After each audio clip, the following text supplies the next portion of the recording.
Farms and city skylines usually fall in one of two directions. Optimize every field, processor, and truck route, and the systems may work, but the results start looking like an industrial grid. Built entirely for realism, and the distances underneath it can leave storage, processors, and factories waiting for resources that never arrive. Bridgewater already established his first farm in Episode 3. For this sandbox build, I rolled the map back to the end of Episode 2, before the farm existed, and brought forward only the paved access and additional power needed to make this branch operate. From there, the goal is straightforward. Build a believable agricultural landscape around the mechanics the industry DLC actually rewards. Dense extraction, deliberate storage, staged processing, and separate routes for tractors and heavy freight. Then let the simulation show us where the supply chain still falls short. So, first I'm just setting out the basics here. The basic plot and what we're working with. So, first I'm just adding some trees just to kind of help define it. And there was expansion in Episode 3 that put housing here, so let's just kind of give that the buffer it needs to kind of keep within the realistic plot. Aside from roads and the basics, we need to go ahead and paint this as an industry. Okay, so now we have our industrial district. Let's get angle, row length. It's probably good for now. So let's come through here. And I'm still going to hug tightly against this because at the end of the day, to me, a part of realism is not always tearing apart the map basics. Okay. Now, with farming, we have to drop our main farm building. And so we're going to drop it right here, which is where we actually dropped it in the episode. So, level 1 is your core basics. It's the smallest of everything, basically. And while this is a technical deep dive, this also isn't a tutorial. So I think we understand our level 1 through 5s, and if we don't, it's, it basically just runs here and you meet certain criteria based on farm production, and that's what takes you through your 1 through 5 leveling, and you unlock every aspect to the build. I think we're going to go ahead and throw everything down, with the full unlock, but understanding that even everything that we place, you could still essentially do in the normal game progression. Okay, so I am going to drop a basic dirt road. I'm going to put this on an angle, but first I'm just going to go ahead and get the farm fields down, the small ones. They come on level 1. And I'm going to put 6 down. Okay. Now, I'm actually going to delete this road. And I'm going to grab move it. I'm going to select just buildings.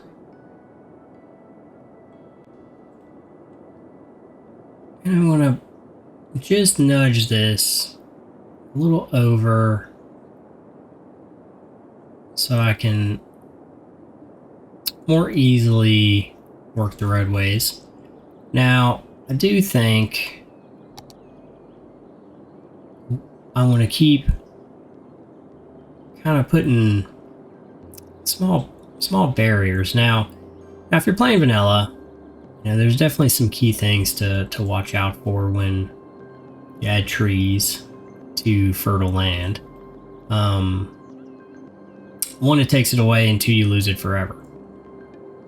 So that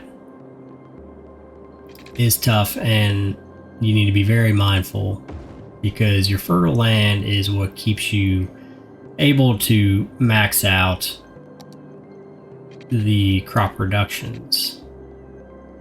And so we're going to work a road right out to the main road. And then we're going to work out of this little gap I left. And kind of get and treat this like the back 40 acres. And so now we're looking at the rest of our area. Now, I want to go into our guidelines on, see where my nodes are. So I want to cut in here on this node. It's on the edge of our fertile. Run this out here. Then I'm going to swoop, come in, and connect. Now, I think I would rather tuck the house inside right here. So I'm going to go ahead and grab the main farm building. I'm going to turn toggle snapping on, and I'm going to move it on the inside. I'm going to turn it back off. I'm going to kind of shore up the driveways. Back that up and come just to the end. We have one main road that comes across and puts us on the edge of our, kind of like our minor arterial roads, and that lead to our collectors, because the game simulation definitely always wants shortest path. And unless you're willing to jump into some mods and really start fine-tuning controlling that, we need to work with how the game wants to think. I'm going to go ahead and put another road. I'm going to take guidelines back off. And I'm going to put another road kind of right here. Except let me kind of straighten this up. And then I'm going to go ahead and add 4 more.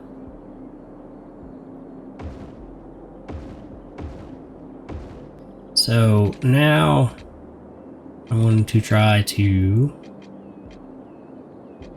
curve this down. I don't want a little too far. Just wanted enough turn to be able to get a hold of this road. Need my guidelines. Yeah. So now we can turn up through here. And I'm going to put one more road right here. And then let's find a relatively close node in the end. Turn this in. Alright, that gives them some curvature. And then I'm going to pop back out.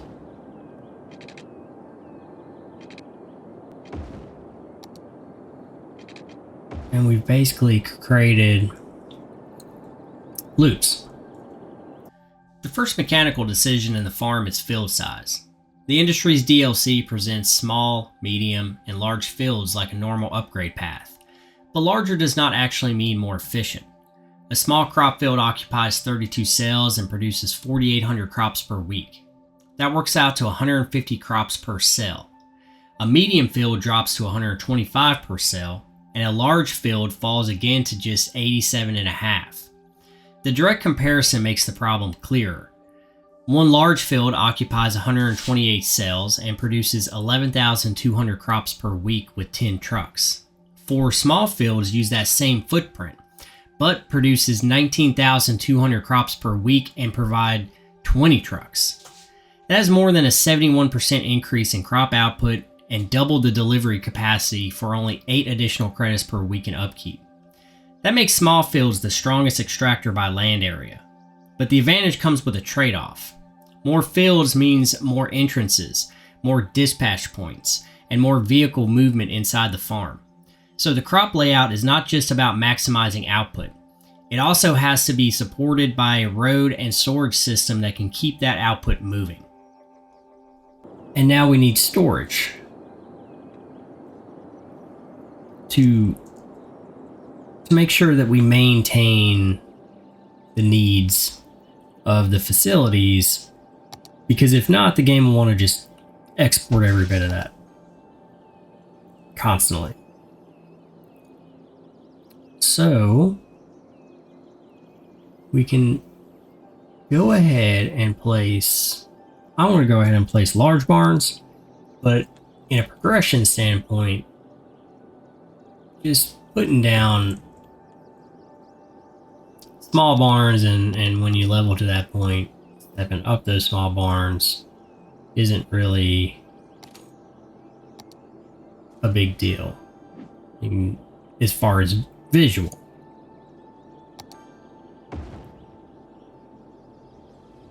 So now we have some storage.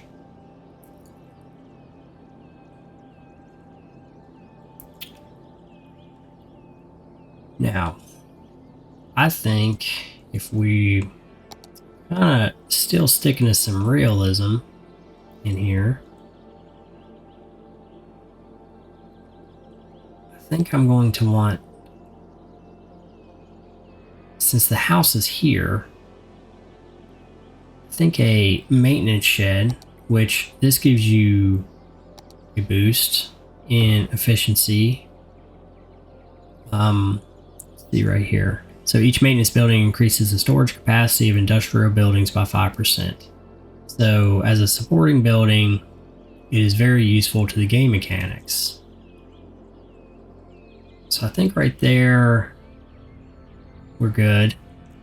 And now we have, for realism, we have crops, we have barns, we have some supporting facilities. We're starting to have some breaks in kind of what's been cleared as a working farm.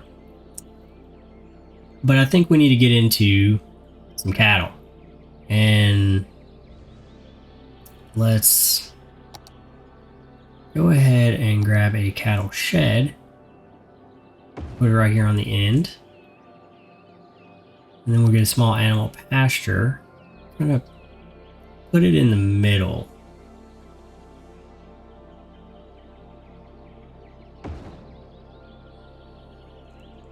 And so now, both of these produce the animal products and they take in crops. So now we're starting to work a chain.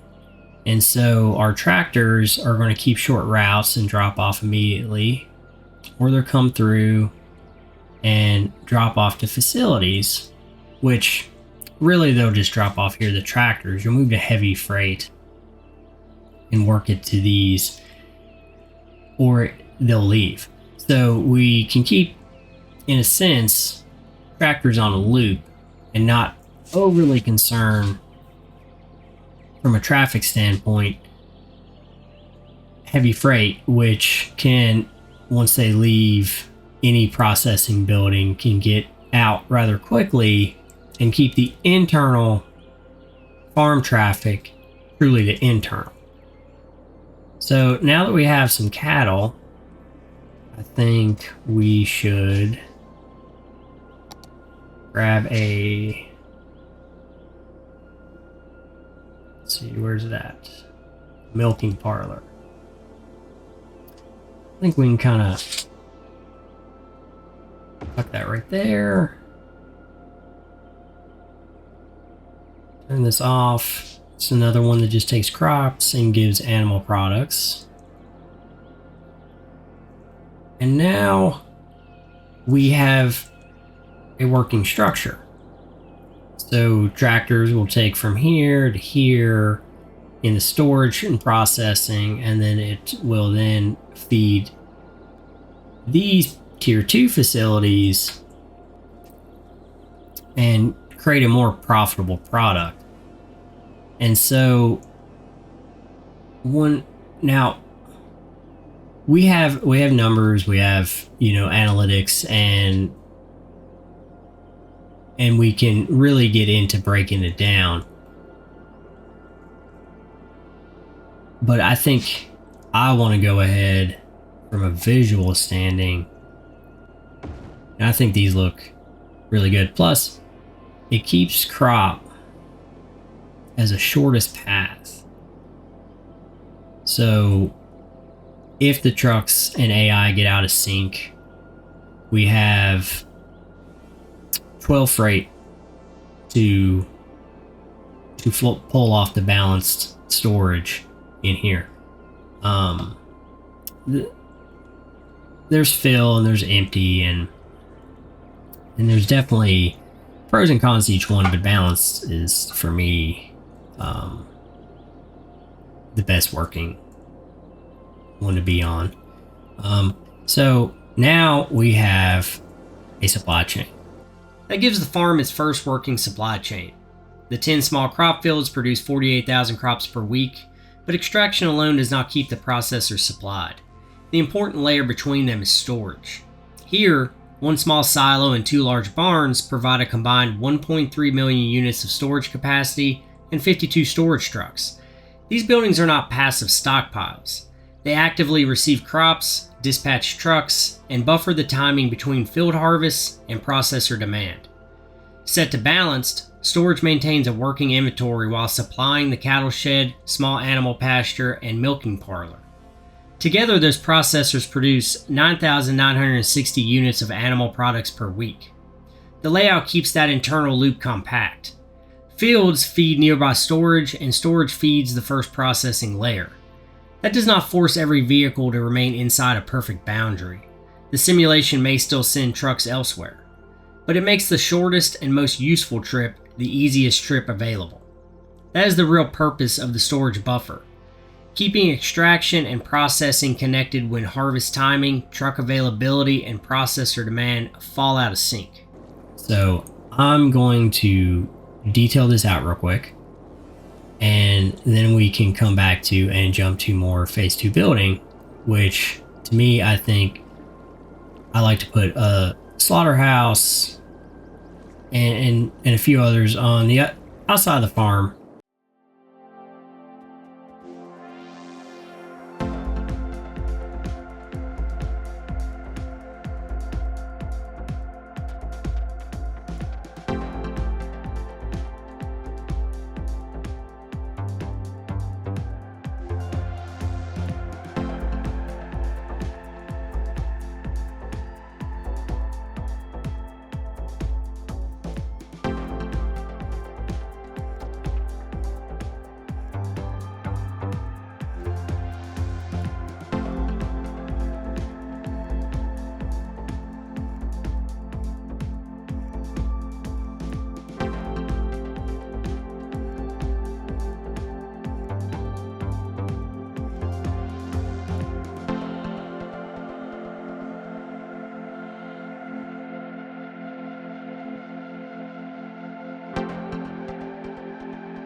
Okay, well, I think we're pretty good in detail now. So I'm still running at full speed. Going to let the game mechanics kind of settle down. It's so different than dropping a huge neighborhood in on pause, and all of a sudden your entire housing demand comes in crashing all at one time. Kind of same here. All these buildings need filled up. Everything needed to get working, and to their desired fill rates. And it looks like we're settling out now, and we already hit the second level, which with each one you get efficiency bonuses with each level, and so that keeps your profitability going up. So now we have a farm workers barracks, And that also gives us a boost. So I think we'll go ahead and add that in.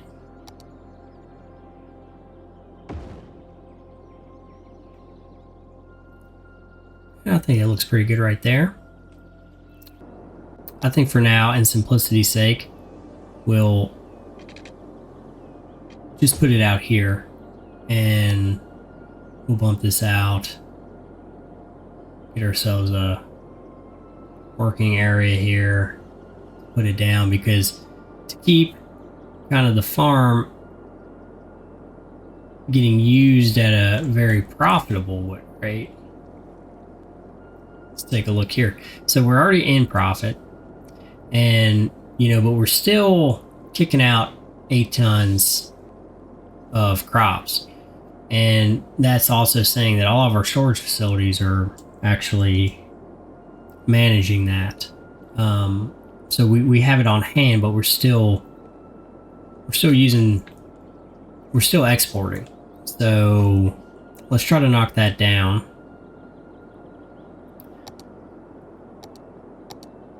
And we'll go with this, and let's keep moving this down a little bit more. Then we'll just cut into the collector. Now I'm going to go ahead and put flour in, because we'll also need flour to get to our unique goods. And for simplicity's sake, I'm going to put this here, and just to make sure, need water, that we're using our crops. I think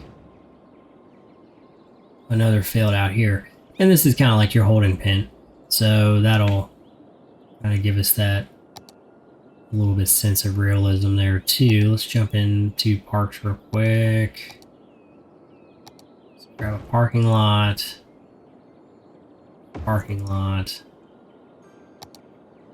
Let's get some water out here.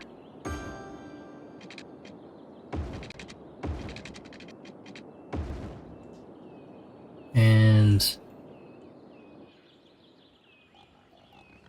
I think instead of this, we'll put it over here, and we will give this its own supply.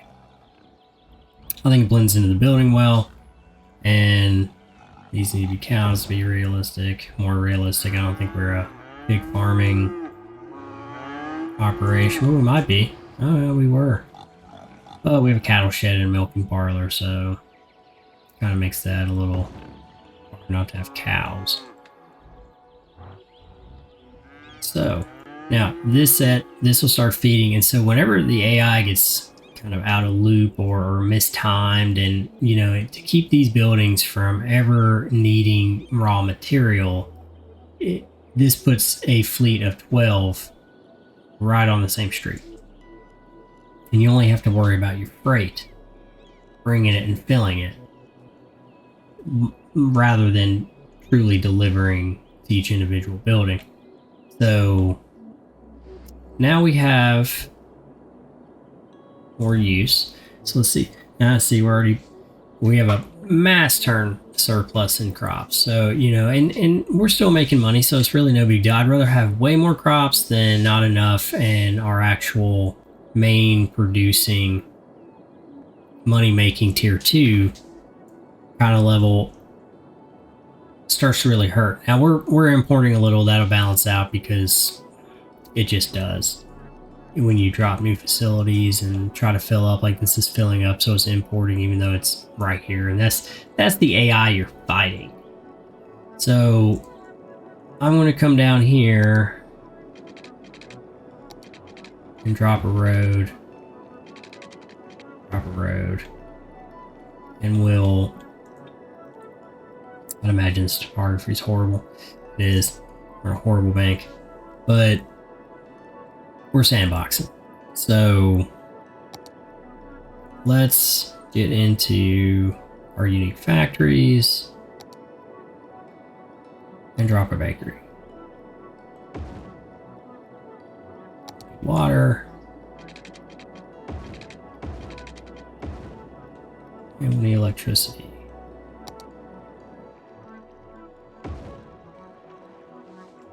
Okay, so that'll power itself.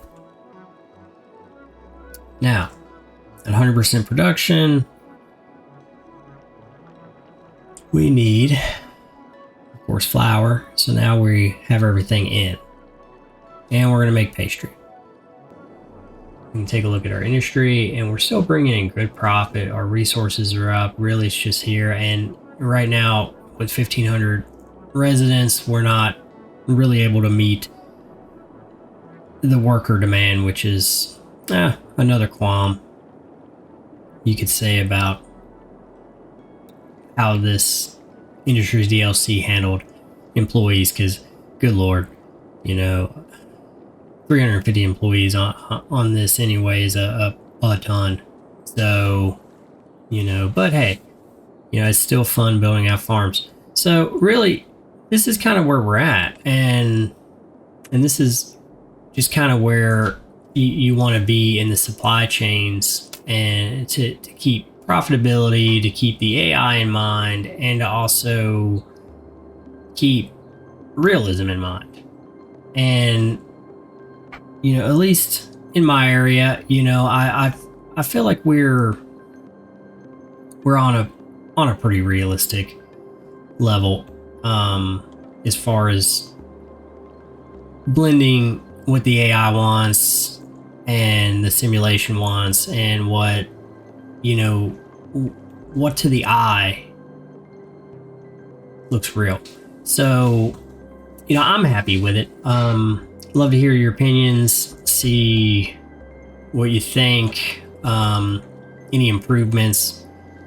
I think industries is always one of those that you can always find new and creative ways to be more profitable, more real, and not get hit by a freight train of traffic congestion and everything like that. See, still sitting at 85, and most of our issues are actually out here in the industrial park. Right now, we're getting a couple minor choke points, but really everything's in very good shape to have a farm that is at this production scale. See, we're already hitting 8,000, and on weekly revenue. I mean, we can already pay off this loan I took to build out, and our taxes are really, they could come up to 12%. That's about the sweet spot on not making people mad at you. And we're seeing our income here in great shape. And I mean, and here's our unique factory. So I mean, this is just a sheer mass difference, that having both operating at a very stable and solid point really keeps you going. So I mean, it from this point on, we don't have to concern ourselves too much with money, which means we can put that back into civic services and the rest of the infrastructure that can get costly.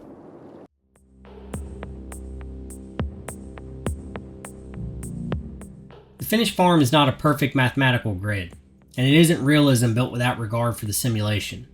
Underneath the landscape, the mechanical structure remains compact. Small extractors provide a strong output for the land they occupy.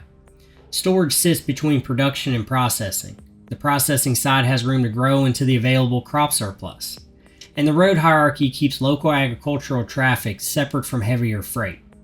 Around that core, the farm can follow the terrain, use irregular property lines, create believable facility zones, and expand visually without forcing every decorative acre into an active production chain. That is the balance I was trying to achieve. Not maximum output at any cost, and not visual realism that leaves the system struggling underneath it.